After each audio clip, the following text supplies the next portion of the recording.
Atos 23, do versículo 1 ao 5, começando no primeiro, diz assim: E pondo Paulo os olhos no conselho, disse: Homens e irmãos, até o dia de hoje tenho andado diante de Deus com toda boa consciência. Mas o sumo sacerdote Ananias mandou ao que estava junto dele que o ferissem na boca. Então Paulo lhe disse: Deus te ferirá, parede branqueada. Tu estás aqui assentado para julgar-me conforme a lei, e contra a lei me mandas ferir? E os que ali estavam disseram: Injurias do sumo sacerdote de Deus? E Paulo disse: Não sabia, irmãos, que era o sumo sacerdote, porque está escrito: Não dirás mal do príncipe do teu povo. E oremos. Amado Deus querido, abençoe a tua palavra, que o Senhor possa agora nos ensinar, possamos aprender, nos dê ouvidos para ouvir, te pedimos, em nome de Jesus. Amém. Muito bem, vamos sentar então, e nós vamos então continuar aqui a nossa saga de Paulo, essa história aqui do erro de Paulo. Começamos algumas semanas atrás, ele foi preso, e aqui nós vamos ver sobre a presença de Deus com Paulo, a presença de Deus com Paulo. Apesar dos erros que Paulo cometeu, nós vimos isso nas últimas semanas, Deus continua com ele, Deus não o abandonou. E nós vamos notar isso, como Deus não o abandonou, em diversas formas a partir deste episódio no capítulo 23. A verdade é que Deus sempre está presente. Mesmo quando nós desobedecemos a Ele, quando somos rebeldes, Deus sempre está presente. Amém? Glória a Deus. Aleluia. Agora tem uma coisa. Isso não alivia ou resolve as consequências. Deus estava com Paulo? Estava. Mas Paulo continuou preso até o dia da sua morte. Então é muito bom ter Deus com a gente. Agora, a consequência vai ficar. O preço, o resultado da nossa rebeldia vai permanecer. Deus não vai abandonar a gente. Agora, isso não quer dizer que Deus vai livrar a gente da consequência do nosso pecado. Pastor, então quer dizer que Deus nunca livra a consequência? Não, Deus livra a consequência do nosso pecado. Entenda? Nós conhecemos bem o versículo: aquele que encobre as suas transgressões nunca o quê? Prosperará. Mas o que confessa e deixa, encontrará o quê?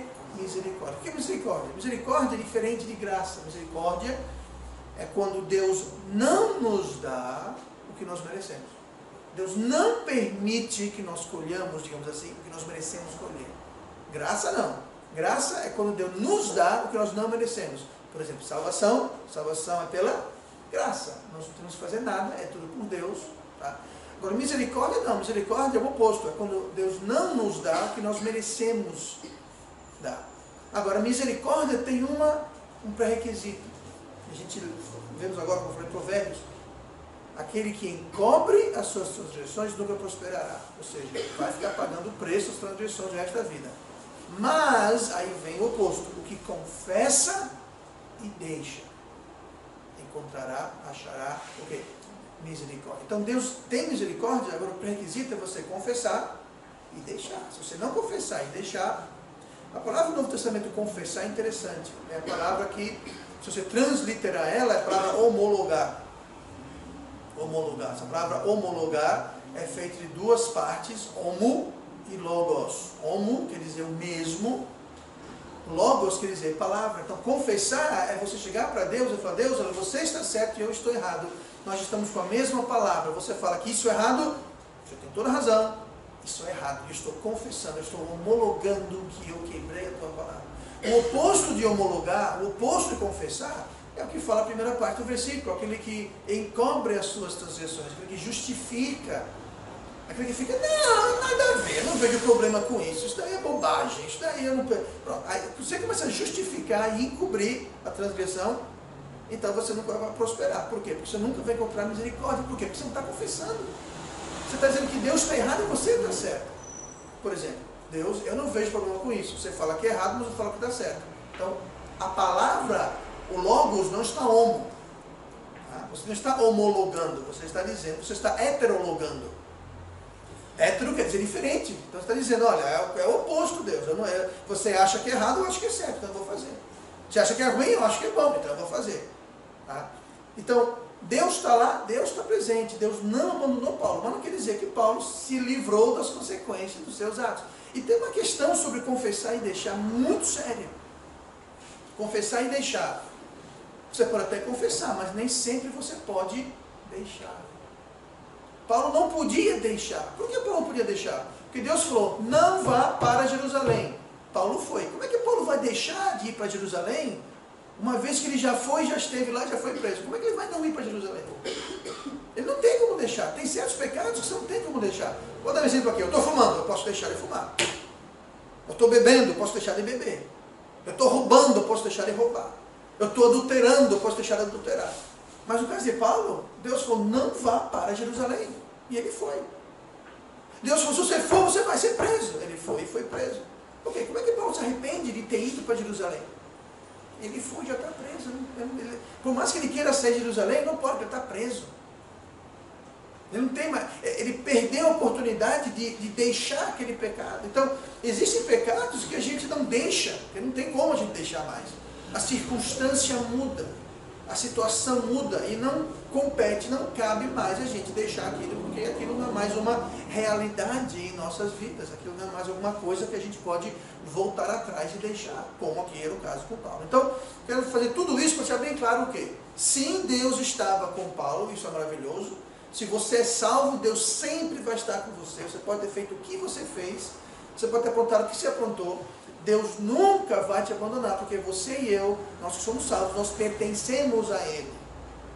Nós somos dele.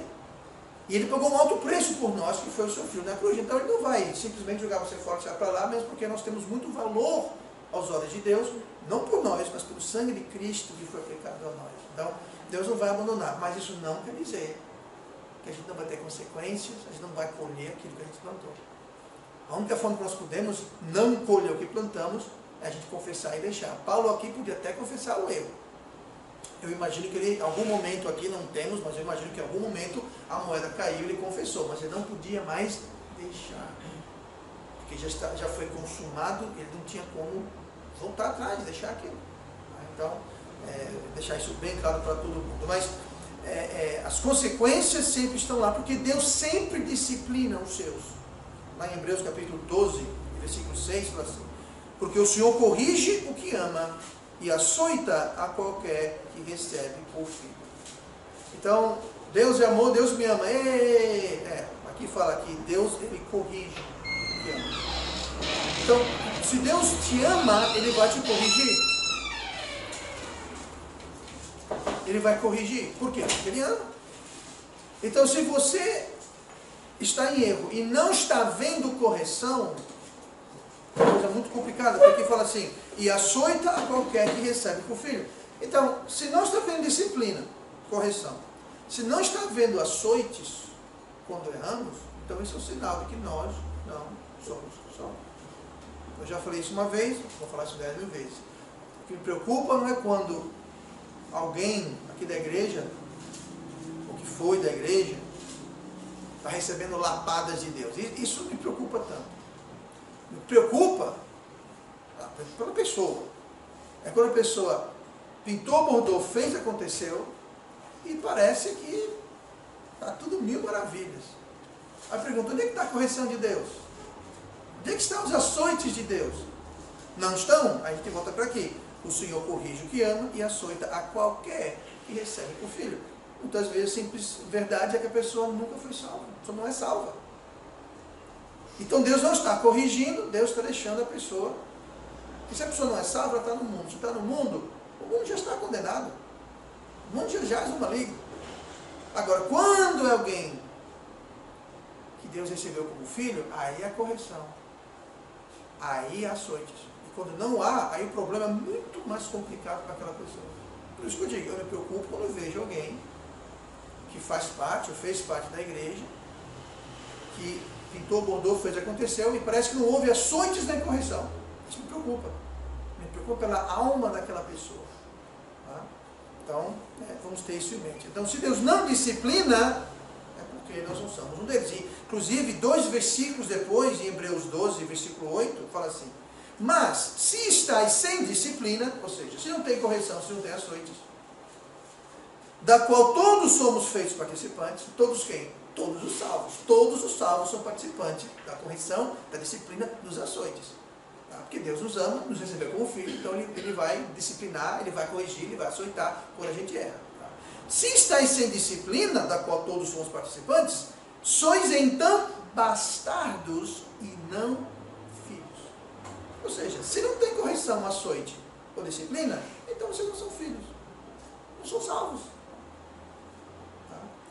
Paulo aqui, note que ele foi açoitado por esse pecado de rebeldia dele, por quanto tempo? O resto da vida. Ele ficou preso, encarcerado o resto da vida. Foi falta de aviso? Não, nós vimos semanas passadas que ele foi avisado repetidas vezes, por repetidas pessoas. O próprio Jesus apareceu no sonho e falou para ele, mas ele, vou fazer o que eu vou fazer, porque eu sei o que é melhor. Tudo bem, Paulo. Paulo não tinha como deixar.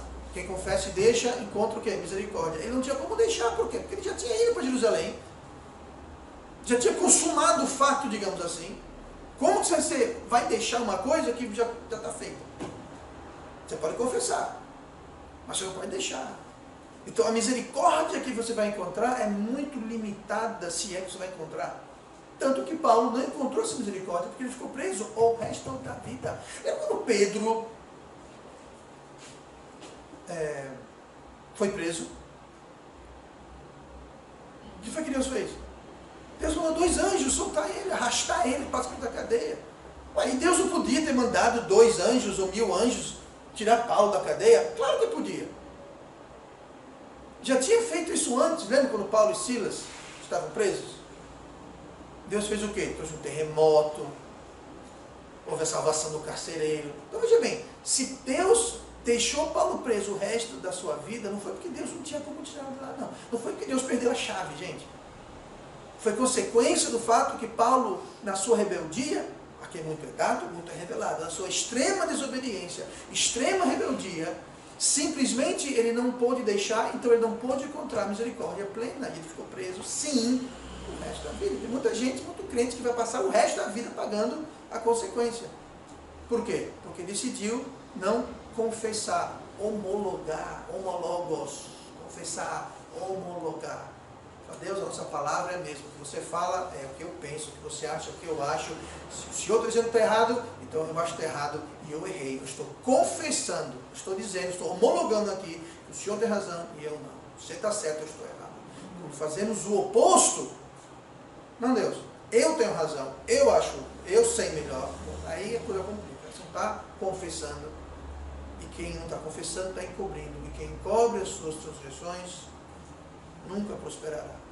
Então, foi o que aconteceu com Paulo. Paulo estava passando por isso. Então, vamos ver algumas coisas aqui sobre esse episódio da presença de Deus com Paulo. Só queria deixar bem clara essa questão, para a gente não confundir presença de Deus com aprovação de Deus. Porque Deus é onipresente, Ele está presente em todo canto. Se Ele está presente em todo lugar, então quer dizer que Ele está provando tudo que acontece no mundo? Não. Então, Deus pode estar presente em nossas vidas, Ele sempre estará presente em nossas vidas e nunca vai nos abandonar, nunca vai nos deixar, como Jesus mesmo prometeu. Agora as consequências estão lá para a gente aprender a nossa lição. Então vamos lá ver em que Deus estava presente na vida de Paulo. Olhe no versículo 5, e Paulo disse: não sabia, irmãos, que era o sumo sacerdote, porque está escrito: não dirás mal do príncipe do teu povo. Abra suas Bíblias rapidinho para Êxodo 22 e versículo 28. Êxodo, lá no Velho Testamento, Êxodo 22 e versículo 28. Paulo aqui, ele falou algumas coisas duras para o sumo sacerdote. Algumas coisas meio pesadas, né? A gente leu ali, versículo 3, né? Então Paulo lhe disse: Deus te ferirá, parede branqueada. Isso é forte, gente. Parede branqueada. Ele falou para o sumo sacerdote, que mandou dar umas bofetadas na cara de Paulo. Paulo falou: olha, você bateu em mim, mas Deus vai ferir você. Sua parede esbranqueada. Isso, para a gente, não parece muita coisa, porque não é o nosso contexto, né? Mas era algo bastante ofensivo. Quando você chamar alguém de, bom, deixa eu falar, não vou baixar o nível do culto essa manhã, outra manhã talvez, mas não essa manhã. Então, veja bem, ele falou umas coisas duras. Ele falou: você é uma parede esbranqueada. Aí continuou: tu que estás assentado para julgar-me conforme a lei, contra a lei me mandas ferir? Ele falou: você está aí como juiz e está quebrando a lei. Você manda bater em mim de graça, por nada. Como é que você se diz juiz, sumo sacerdote? Bom, ele não sabia que era o sumo sacerdote. Você está sentado aí, ele não sabia que era o sumo sacerdote. Pensou que era um outro, mas não o sumo, não o maior. Tá? Mas olha o que fala em Êxodo 22, 28. A Deus não amaldiçoarás, e o príncipe dentro do teu povo não maldirás. O que quer dizer isso, o príncipe dentro do seu povo? Está falando sobre o líder, sobre a autoridade. Aqui está dizendo, você nem vai amaldiçoar Deus, nem a autoridade que Deus colocou lá. E a gente sabe que Paulo estava com Deus, porque a autoridade de Deus estava com Paulo. Paulo ainda estava se submetendo à autoridade de Deus. Tanto que Paulo falou no versículo 5, não sabia, irmãos, que era sumo sacerdote. Porque está escrito, então ele mesmo falou, olha, eu não sabia que ele era, porque se eu soubesse que era o sumo sacerdote, eu nunca teria feito isso, porque a Bíblia diz que eu não devo fazer isso, e ele cita Êxodo 22, 28, dizendo, a Bíblia fala, não dirás mal do príncipe do teu povo. Então ele mesmo, o próprio Paulo, está se colocando debaixo da autoridade de Deus. Ele mesmo está se corrigindo, ele está aqui confessando, dizendo, opa, errei, gente, me desculpem, eu errei, é que eu não sabia que ele era o sumo sacerdote. Mesmo porque ele mandou bater em mim, então, né, o sumo sacerdote não faria uma coisa dessas, ele fez. Tá? Então, aqui Paulo, ele está dizendo, eu não sabia que ele era ele. Se eu soubesse, eu não teria feito, porque a Bíblia fala que eu não devo fazer. Então aqui, a gente vê a presença de Deus na vida de Paulo, porque nós vemos a autoridade. Paulo ainda se coloca debaixo da autoridade de Deus. Então, entenda uma coisa, nós, em relação a essa autoridade de Deus e o príncipe de Deus, você vê que Paulo não mudou de opinião. Ele falou, eu errei, mas ele não mudou de opinião. Ele se manteve debaixo da autoridade de Deus. Por quê? Claro, se ele fosse um sacerdote, não tinha nada a bater a mim de graça. Então, nós podemos, como Paulo fez, expressar ou discordar com a autoridade, no caso, aqui no ramo espiritual, no pastor. Gente, ninguém é obrigado a concordar com tudo que eu falo. Ninguém é proibido de discordar com uma coisa que eu falo. Agora, se é alguma coisa que está na Bíblia, aí o problema não é comigo, o problema é com Deus. Tá? Mas ninguém é obrigado a ter a opinião do pastor. Agora, eu sugiro que você tenha a posição que eu tenho, se a minha posição for bíblica. Se a minha posição for bíblica, então você tem que ter a minha posição, não porque é minha, mas porque é de Deus. Agora, opinião é diferente. Opinião é algo que está aberto a cada um de nós. Cada um pode ter a sua opinião. Agora, entenda, a sua opinião é igual à minha. É só isso, é opinião, não vale nada. O que vale é a posição, a verdade de Deus. Isso que vale. Então, você pode achar o que você quiser. E se você quiser agir e viver de acordo com a sua opinião das coisas, fique à vontade. Não tem nada a ver com isso. Cada um está livre para viver segundo o jeito que bem quer. Eu venho construindo a minha vida no máximo que eu posso, dentro do meu conhecimento, das minhas capacidades, ao redor da palavra de Deus, não das minhas opiniões. Inclusive, quando eu fui salvo, 350 mil anos atrás, os dinossauros andavam pela terra ainda, uma das primeiras decisões que eu fiz, eu lembro disso, eu voltei para minha casa, eu estava na sala, no sofá, e eu falei assim para mim mesmo, e orando com Deus, eu falei, Deus, é o seguinte, eu quero passar um pano, eu quero passar como se fosse um quadro negro, eu quero passar o apagador em toda opinião, tudo que eu acho, que eu penso, porque eu sabia, eu fui salvo com 25 anos, gente, então vocês veem que eu tenho 350 mil e 25 anos. Então você vê, com 25 anos, a cabeça da gente está cheia de ideias e achismos. E eu falei, Deus, eu quero passar um branco nisso, eu não quero achar nada, eu quero que a sua opinião, Deus, a sua verdade, seja a minha opinião, seja a minha verdade. Foi um ato consciente, porque eu sabia que tinha muita bobagem aqui. Como bobagem? Bom, coisas que eu achava, coisas que eu não vejo problema com isso, eu acho que isso nada a ver. E hoje eu vi tanta gente falar isso, geralmente, quem fala isso, se dá muito mal. Porque de Deus ninguém zoma, tudo aquilo que come e semeia, isso também ele vai ceifar. Então, eu conhecendo isso, eu falei, Deus, eu não quero saber de nada, eu quero passar um branco em tudo, eu quero que a sua autoridade determine, dite, regre o que eu acho, o que eu penso, o que eu faço. Isso é uma boa ideia, cada um de nós aqui fazer isso, deixar que Deus determine, não a gente. Não a gente falar, não, Deus fala isso, mas eu acho que eu sei melhor. Paulo fez isso, olha o que aconteceu com Paulo. Paulo achou que era melhor ir para Jerusalém, apesar de Deus ter falado, não vá, não vá, não vá, não vá. Mandou, o profeta falou, Lucas falou, os irmãos falaram, Jesus apareceu, não teve jeito, ele vai porque vai fazer aquilo. Ok, ele foi, ficou preso o resto da vida. Então, não há nada de errado em você expressar ou discordar uma opinião do pastor, mas se é Bíblia, você pode até discordar, mas aí o problema não é que, porque o pastor não, Deus, tira da jogada. Tira da jogada. Então, agora o que nós não devemos fazer é falar mal ou amaldiçoar quem está em autoridade. Isso vale não só para o pastor, mas também para os pais, professores. Por quê? Porque toda autoridade vem de Deus. Então, por exemplo, essa questão de respeitar pais, professores, pastores, devemos usar o sim, senhor, não, senhor. Nunca devemos usar o primeiro nome. Aliás, ou nome. Você chama o seu pai e sua mãe pelo nome? Gente, se eu falar isso, sei lá, só tão estranho na minha boca, mas pelo nome, não faço, que eu saiba, ninguém faz aqui na questão, mas na escola, professor, professora. Ô fulana. E o pastor também. Pastor, você não tem nome? Tem, meu nome é pastor. Meu nome é pastor Roberto Túlio. Está lá na minha identidade, pastor Roberto Túlio. É errado chamar o senhor de Túlio ou Roberto? Não, errado não é. Eu posso chamar? Pode, mas eu vou ignorar você. Por quê? Porque é uma questão de autoridade. E hoje em dia vivemos numa situação em que está tudo muito informal. Eu tenho um conhecido que ele acha que de usar título é coisa... Gente, usar título, todo mundo tem um título, sabia? Senhor, senhora, é um título. Doutor, doutora. Você tem um doutorado? Me mostra o diploma. Vai catar coquinho, não tem o que fazer não. Pastor, me mostra o título de ordenação. Eu entendo, tem um pastor que não é pastor, mas... Olha, se eu estou falando com alguém na rua pedindo esmola, eu me dirijo àquela pessoa como senhor e senhora. É isso, pastor. É o que eu faço. Senhor e senhora. Por quê? Porque nunca é errado você demonstrar respeito. Agora, quando você usa isso para lisonjear e conseguir alguma coisa, eu mesmo, você não sabe isso, mas eu sou um doutor.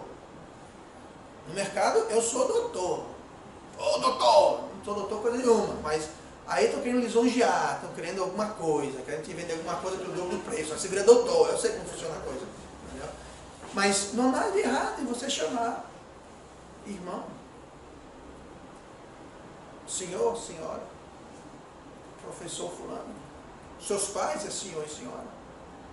Então, nunca responder, nunca desrespeitar.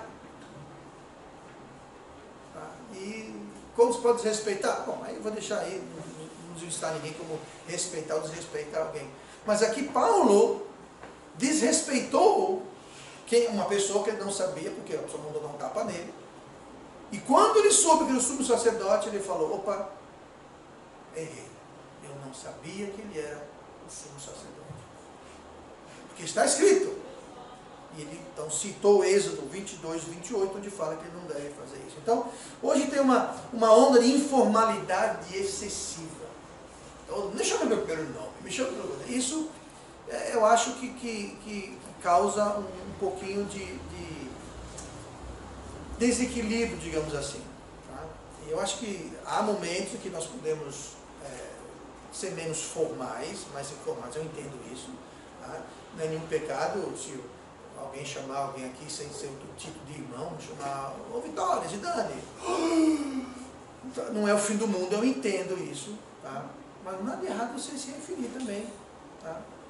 E especialmente aqui, que nós temos uma intimidade maior, eu entendo, não é o fim do mundo, mas temos lembrando que temos que demonstrar respeito o tempo todo, né? E tratar alguém de acordo com a sua posição. Nem que a posição seja, a pessoa não é nada, não é médico, não é doutor, é senhor. Essa semana passada, que era ano novo, o chefe dos vigias lá da rua foi lá em casa. taxa mensal, e nós temos algo a mais para ser filiando, né, tal coisa.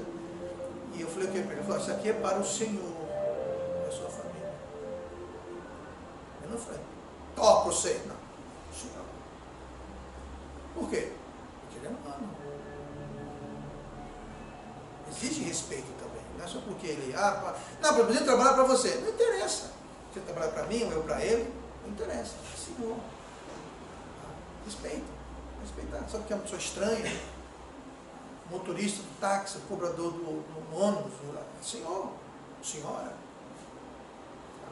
está ajudando alguém, por favor, como é que faz para chegar na rua tal? A senhora vai por aqui e dobra a esquerda. Uma coisa que eu achava muito bonito, está muito raro, é o povo que no Nordeste pedia bênção, bênção mãe, bênção pai.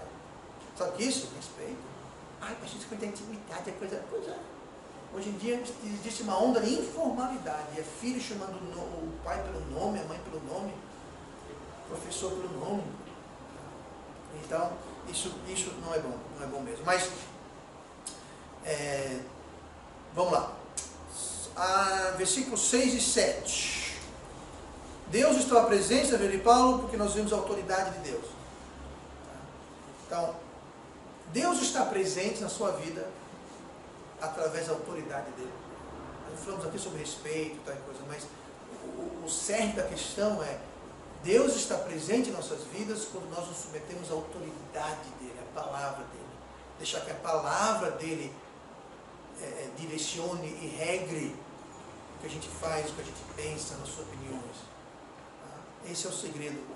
E vamos lá, versículo 6. E Paulo, sabendo que uma parte era dos saduceus e outra de fariseus, clamou no conselho: homens e irmãos, eu sou fariseu, filho de fariseu, no tocante à esperança e ressurreição dos mortos sou julgado. E havendo dito isto, houve dissensão entre os fariseus e os saduceus, e a multidão se dividiu. Pois é, nós temos aqui também, além da autoridade de Deus, marcando a presença de Deus na vida de Paulo, nós temos aqui a sabedoria de Deus. A sabedoria de Deus. Paulo aqui usou de sabedoria. Lembra semana passada quando ele foi preso? Ele foi preso, foi acorrentado e iam interrogá-los com açoites. E Paulo, já meio cheio de apanhar e ser apedrejado, tal coisa, achou uma saída. Ele falou assim: olha, é justo vocês me prenderem e me surrarem aqui, sendo eu romano e sem ser julgado. Na hora foi desamarrado e a coisa, né, trouxeram biscoitinhos e café para eles. Tudo bem, doutor Paulo, como vai? Tudo bem? Então, ele usou de sabedoria para tirar as costas do chicote. Aqui é a mesma coisa. Paulo fez a mesma coisa. Paulo aqui usou de sabedoria, por quê? Existiam duas facções, dois grupos no Sinédrio. Um eram os saduceus e os fariseus. Os fariseus todo mundo conhece. Aquele povo meio extremado, bem legalístico. E tem os saduceus. Os saduceus eram os mais liberais. Eles não acreditavam em anjos, em vida após a morte, em mundo espiritual. Eles eram bem, digamos assim, hereges. Tá? Mas estavam lá dentro. E essas duas facções, elas estavam de acordo com uma coisa, que Paulo tinha que morrer. Porque Paulo tinha que morrer, porque Paulo tinha que morrer, porque Paulo não presta, Paulo não... Os dois estavam juntos, unidos no crime. O que foi que Paulo fez? Separou os dois rapidinho. Por quê? Porque eles acreditam, como disse, os fariseus não acreditam nas coisas que os saduceus creem. Então Paulo falou aqui, olha, no tocante à esperança e à ressurreição dos mortos são julgados. Ele falou, olha, o problema aqui é o seguinte: eu estou sendo julgado devido à ressurreição, a vida no porvir, a vida espiritual, a ressurreição, o céu. Pronto. Quando os saduceus ouviram isso, disseram: opa, mas isso aí está errado. E quando os fariseus ouviram os saduceus falar isso, disseram: mas estão errados. Ou seja, aí os dois tiraram o foco de Paulo e colocaram foco um no outro. E começaram aquela discussão. E a multidão se dividiu. E aqui fala no versículo seguinte, no versículo 8, explica: porque os saduceus dizem que não há ressurreição, nem anjo, nem espírito, mas os fariseus reconhecem uma e outra coisa. Então Paulo fez o seguinte: ele jogou uma verde para colher madura. Ele jogou, aqui a gente não percebe, mas ele falou isso e depois ele ficou assim, ó, só vendo o circo pegar fogo de camarote. Foi o que ele fez. E a atenção foi tirada deles. E agora, olha o que acontece no versículo 9. Olha que mudança. E originou-se um grande clamor, e levantando-se os escribas da parte dos fariseus, contendiam, dizendo: nenhum mal achamos neste homem. Olha, instantes antes, vamos matar ele, mata esse desgraçado, mata esse nojento, não vamos permitir que viva. Agora estão dizendo: não é errado, nenhum problema, nenhum mal achamos neste homem. E se algum espírito ou anjo lhe falou, não temos contra Deus. Que maravilha, sabe o que foi isso? A sabedoria de Deus. Olha, quando você e eu usamos a sabedoria de Deus, como Paulo usou aqui, nós sempre temos resultados bons. Igualmente, quando nós negligenciamos e rejeitamos a sabedoria de Deus, nós sempre temos resultados maus. Porque a sabedoria de Deus traz paz, traz resolução. A sabedoria do mundo só traz complicação. E Paulo aqui, ele usou da sabedoria de Deus. Deus estava lá, Deus, aqui não está dizendo, mas Deus colocou no coração dele: ô Paulo, fala aí o porquê você está sendo julgado pela ressurreição dos mortos. No instante a coisa mudou completamente de figura. E assim é a sabedoria de Deus. E aonde há esperança de Deus, há também sabedoria de Deus. Quando a pessoa rejeita por completo a sabedoria de Deus, a pessoa está rejeitando por completo a esperança em Deus. A pessoa não tem esperança mais em Deus. A pessoa desistiu de Deus e rejeitou a sabedoria de Deus. O problema com isso é que quando a gente rejeita o conselho, a sabedoria de Deus, o que acontece é que nós temos que ter lá em Provérbios capítulo 1. Alguém já viu que está lá em Provérbios capítulo 1, versículo 18 em diante? Deus fala: porque rejeitou o meu conselho, rejeitou a minha sabedoria, rejeitou, você vai me procurar e não vai achar. Eu vou rir, eu vou zombar de você quando vier a vossa perdição. Ou seja, quando você estiver lá no fundo do poço, quando aquela coisa que você mais temia acontecer com você, você vai me procurar e você não vai me achar, porque eu vou me esconder de você. Você vai me procurar cedo de manhã, mas eu não vou achar, eu vou zombar de você. Deus não falaria isso. Gente, Deus falou isso, está lá, Provérbios capítulo 1, versículo 14, 15 anos. Leia, está lá, não vou inventar. Então, quando a pessoa perde esperança, é quando a pessoa rejeita a sabedoria de Deus. Porque se a pessoa tem esperança em Deus, ela vai aplicar a sabedoria de Deus. Agora, quando a pessoa não tem esperança em Deus, já deu tudo por perdido mesmo, então ela vai rejeitar isso. Paulo não tinha chegado a esse ponto. Paulo não tinha perdido a esperança. Tanto que ele estava citando a autoridade de Deus, que nós vimos aqui, estava citando a sabedoria de Deus também. Então, é algo muito importante, a gente nunca perder a esperança e sempre recorrer à sabedoria de Deus. O que seria essa presença?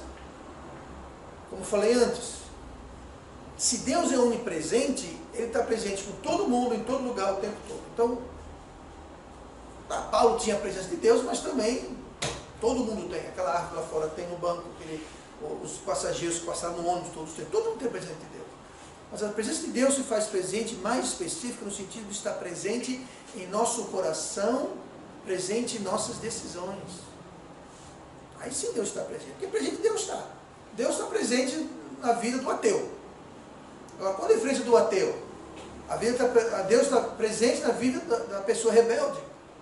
Mas qual a diferença entre Deus presente na vida do rebelde, do ateu e do crente fiel? A diferença é que o crente fiel, ele vai aplicar a sabedoria e as verdades de Deus, e os outros não. Tá? Provérbios 9, versículo 10. O temor do Senhor é o princípio da sabedoria, e o conhecimento do santo a prudência. Prudência e sabedoria estão falando da mesma coisa. Aqui fala que o quê? O temor do Senhor e o conhecimento do santo. Então aqui está equiparando. Se você olhar o Provérbios 9, 10, ele está equiparando o temor do Senhor com o conhecimento. Se você conhece Deus, você teme Deus. Então se você não teme Deus como você deve, é porque você não conhece Deus como você deve. Tem muita gente que não teme Deus porque acha que Deus não vai fazer nada não. Deus acha que isso é bom. Você não conhece Deus. Porque quem conhece Deus tem um temor correto de Deus. Tá? E o conhecimento de Deus leva ao temor de Deus, e o temor de Deus é o princípio da sabedoria. É o princípio. sabedoria? É o princípio, é a porta de entrada, é o começo.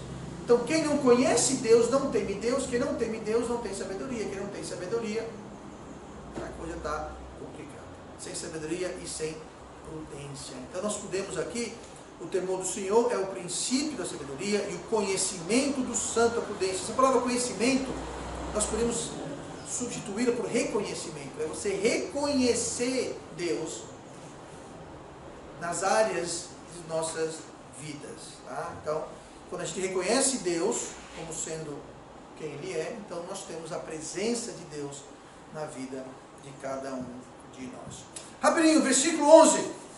E na noite seguinte, apresentando-se-lhe o Senhor, disse: Paulo, tem ânimo, porque como de mim testificaste em Jerusalém, assim importa que testifiques também em Roma. Então aqui nós temos a presença de Deus.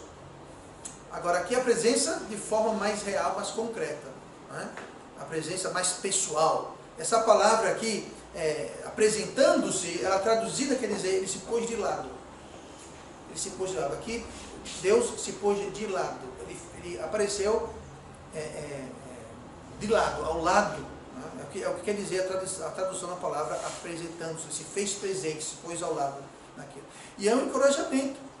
É um encorajamento que a gente sabe que Deus sempre está lá. Agora, como eu disse, Deus sempre está lá. Mas Paulo ficou preso. Mas Deus estava lá presente. Então, apesar das dificuldades, Deus estava presente com Paulo. Apesar da rebeldia, da desobediência, Deus estava presente com Paulo. Tá?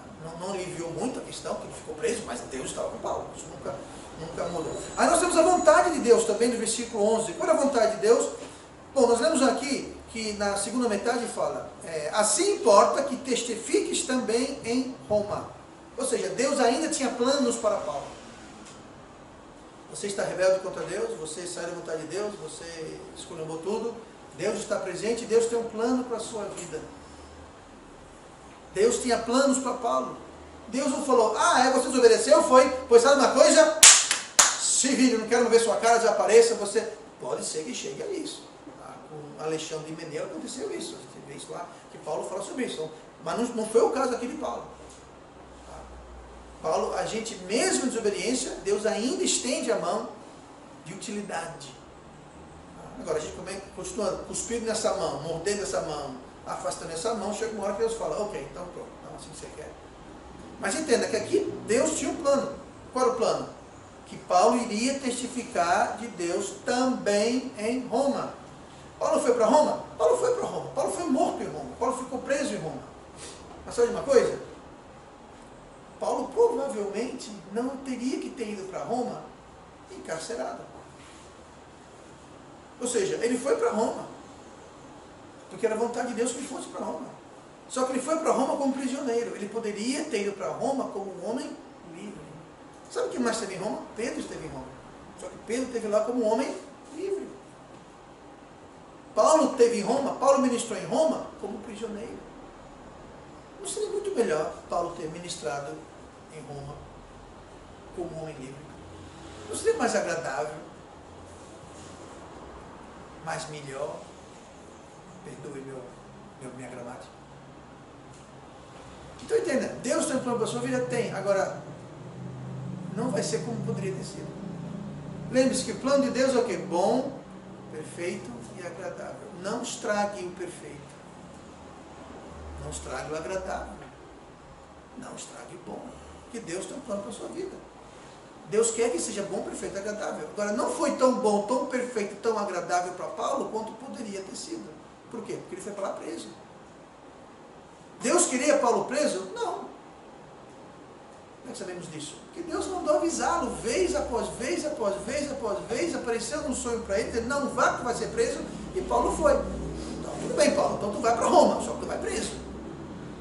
Paulo não precisava ter ido preso. Era uma consequência completamente evitável se Paulo tivesse obedecido. Mas como Paulo não obedeceu, foi para Roma, ele foi. Agora ele foi preso. Paulo sempre buscou fazer a vontade de Deus. E Deus sabia disso. Então Deus ainda usava Paulo para fazer a vontade dele, só que as circunstâncias foram outras. Infelizmente. É uma pena Muitas vezes nós colhemos os frutos das nossas más decisões e nós nos tornamos inúteis para Deus. Paulo não estava inútil para Deus. Mas a gente pode chegar a um ponto que nós nos tornamos inúteis para Deus. Como foi o caso de Alexandre e Mineus, que Paulo falou, vamos deixar para lá, não tem mais o que fazer, eles naufragaram. Então Deus não quer isso, Deus ele quer nos usar. Deus quer nos abençoar. E por último, mesmo capítulo, versículo 14. Nós vamos ver a última evidência da presença de Deus na vida de Paulo. Nós vimos a autoridade de Deus, a sabedoria de Deus, a presença física de Deus e a vontade de Deus. E por último aqui nós vamos ver a providência de Deus. A providência de Deus na vida de Paulo nesse episódio. Versículo 14. E estes foram ter com os principais dos sacerdotes e anciãos e disseram. Isso aqui foi um grupo de judeus que foram falar com os sacerdotes, fazer um juramento. O juramento é esse. Conjuramos-nos sobre pena de maldição, a nada provarmos, ou seja, comer, a nada provarmos até que matemos a Paulo. Esse grupo de judeus foi lá para o sumo sacerdote e falou, olha, é o seguinte, nós vamos jejuar, não vamos comer nada até a gente matar Paulo. Ou eles quebraram esse juramento, ou eles morreram de fome, um dos dois, porque eles não mataram Paulo. Tá? Mas veja só, eles juraram, nós não vamos comer nada até a gente matar Paulo. 15.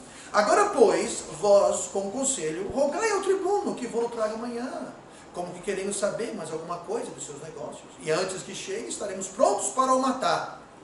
Ele falou, vamos fazer uma emboscada. Diga para a guarda romana para trazer aqui, se quer interrogá-lo. E quando eles estão trazendo ele, nós vamos atacar e vamos matar ele. Assunto resolvido. Versículo 16. E o filho da irmã de Paulo, tendo ouvido acerca dessa cilada, foi e entrou na fortaleza e o anunciou a Paulo. O que Paulo está fazendo na fortaleza? Ele estava preso, gente. Ele não estava no céu, na fortaleza, na praia, tomando água de coco na praia. Não era essa fortaleza, não. Não era o quartel, ele estava na cadeia, preso, trancafiado numa cela. E Paulo, chamando a si um dos centuriões, disse, leva este jovem ao tribuno, porque tem alguma coisa que lhe comunicar. O sobrinho de Paulo ficou sabendo da cilada, contou para Paulo, Paulo contou para o guarda, e falou, vai dizer para o seu chefe, que estão pensando em me matar.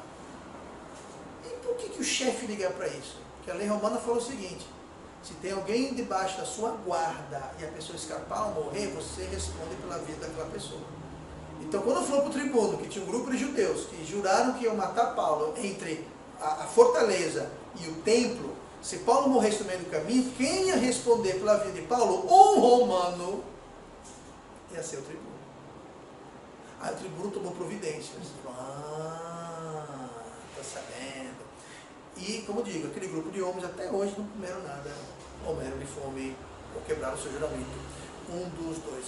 Mas se não fosse o sobrinho de Paulo, Paulo provavelmente teria sido morto no caminho no dia seguinte. Quem você acha que colocou o sobrinho de Paulo e todas as pessoas numa posição que ele pudesse ouvir essa conversa? Não é interessante? Sabe quem colocou ele lá? Deus, foi a providência de Deus. Gente, Deus é o Deus do universo, que mexe os pauzinhos, ele coloca as pessoas certas nos lugares certos, ele faz tudo certinho. Quando a gente está na vontade dele. O lugar mais seguro do mundo é dentro da vontade de Deus.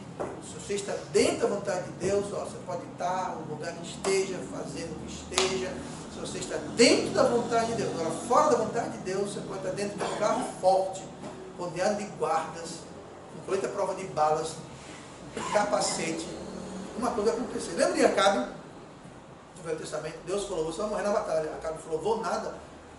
Ei, soldado, vem aqui. Coloque você a minha roupa de rei e me dê sua roupa de soldado. Bonzinho, né? O soldado não entendeu nada. Ele fala que o soldado atirou um arco de flecha, atirou a flecha para nada, só atirou no ar. A flecha foi.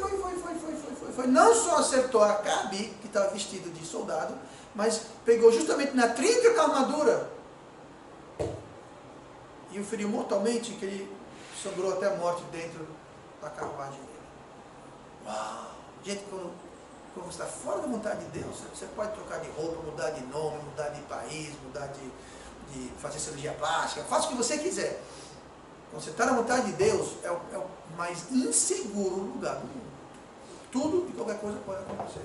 Agora, quando você está na vontade de Deus, lembra dos 3 filhos de Hebreus na fornalha que ardia. Lembra Daniel no covil dos leões? Gente, quando você está na vontade de Deus, você pode estar na fornalha, pode estar no meio do covil dos leões, nada vai lhe acontecer. E Paulo estava na vontade de Deus. Não era vontade perfeita, porque ele estava preso, mas estava na vontade de Deus. Então, Paulo estava testificando. E você lê o relato em Atos, Paulo testificou. Todo mundo, todo canto que ele ia, na frente de cada juiz, cada tribuno, ele testificava e pregava. Porque Paulo queria fazer a vontade de Deus. Paulo não falou, bom Deus, já que você me deixou ser preso, já que você estragou minha vida, não vou falar mais nada, não vou pregar, eu não vou mais te servir, Deus. Você me prendeu só porque eu queria ir para Jerusalém, só porque eu ignorei os seus avisos. Paulo ficou amargurado. Muita gente recebe os açoites de Deus porque fizeram coisas dignas de açoite, aí ficam revoltados com Deus, porque Deus fez o que Deus falou que ia fazer, se eles fizessem, o que eles fizeram. Não faz sentido? Reclamam, se rebelam contra Deus, ficam com raiva de Deus. Paulo fez isso. Paulo pregou perante Félix, aqui, todo mundo. Paulo pregou para todo mundo, a gripe, todo mundo. Mais tarde em Atos, fala que Paulo pregou para toda a casa de César, todos os funcionários, todo mundo na casa do imperador. Paulo pregou. Ele era levado para lá, para ser julgado, uma coisa ou outra. Quem ele vira, ele pregava. Pois é. Mas a providência de Deus, quando a gente faz a vontade de Deus, Deus livra a gente. Deus cuida da gente. Então vamos buscar sempre estar dentro do plano de Deus. Bom, perfeito e agradável plano de Deus. Vamos ficar de olhos abertos para enxergarmos se Deus está querendo falar através das circunstâncias. Porque Deus fala através das circunstâncias. Agora a gente tem que ficar de antena ligada, olhos abertos. E com certeza Paulo aqui justificou toda essa desobediência dele, justificou com sei lá o quê. Mas o importante é isso, a gente ficar atento e ler, entender aquilo que Deus está querendo dizer. Amém? Vamos lá. Amado Deus querido, abençoe agora o nosso estudo, que nós possamos aprender e aplicar.